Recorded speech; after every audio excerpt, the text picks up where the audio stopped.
Hello, in front of me I've got JLab Go Air Pop.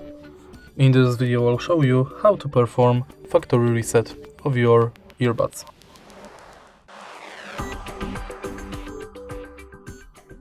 In the beginning, remove your earbuds from any Bluetooth device and now place them in a charging case. Now tap 7 times on one earbud.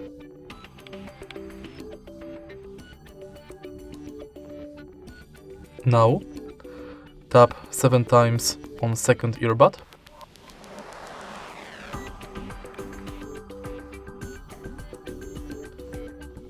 And now take your earbuds out of the charging case.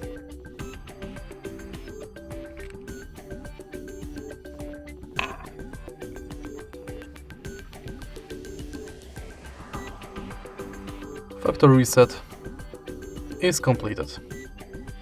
Now your earbuds will automatically connect to each other and then enter pairing mode.